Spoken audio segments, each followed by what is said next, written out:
I thought it would be fun to recommend a couple books because I know it's the Christmas season and people are shopping, and maybe it would be fun to recommend you a couple of books. So I have a little pile here. It's a small pile. Maybe Raylene and I will also do this again in a coming up episode. But I just thought this is kind of the right time, late November. So the first one is All the Beauty in the World by Patrick Bringley. This I recommend for your arty friend, your friend who loves art museums, your friend who loves sketching, your friend who's a photographer, your friend who, loves Tumblr, your very artistic buddy.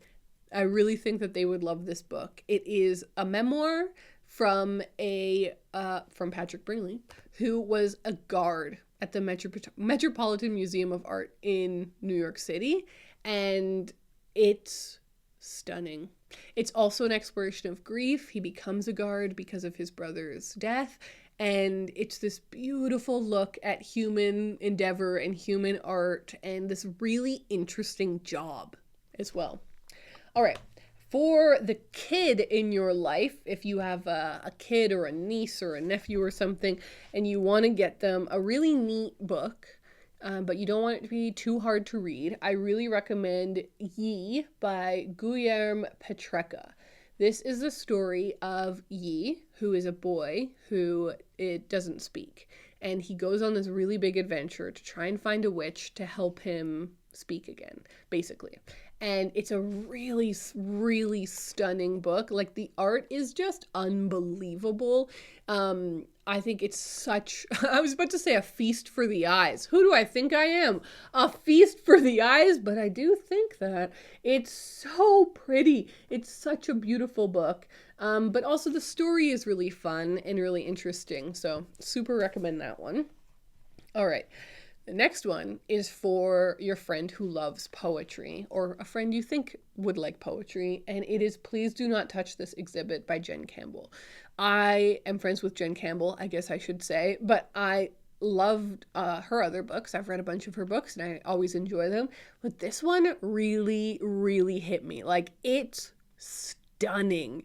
It's such a beautiful poetry collection.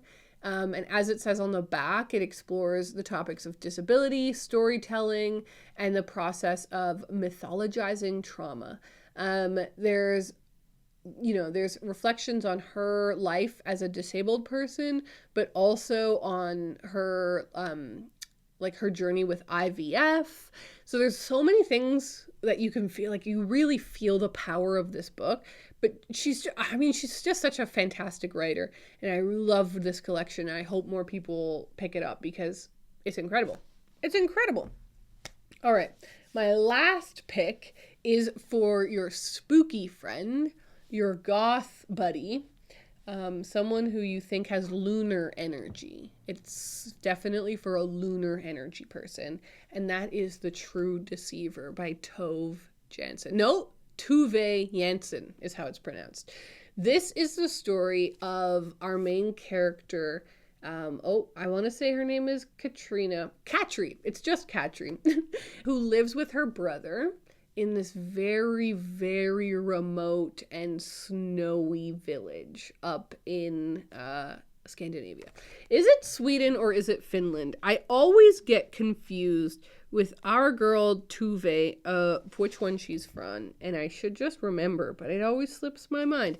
Anyways, this is the story of how she tries to move into someone else's house, basically, and it's like a story of manipulation. It's very spooky, it's very eerie, and it's very snowy. Like, the whole story feels like the very depths of winter when you're packed into your house with snow and it's hard to get around and you have to bundle up, and it's very quiet and it's very gentle, but in an unsettling way. I loved this book. I think it's really, really cool.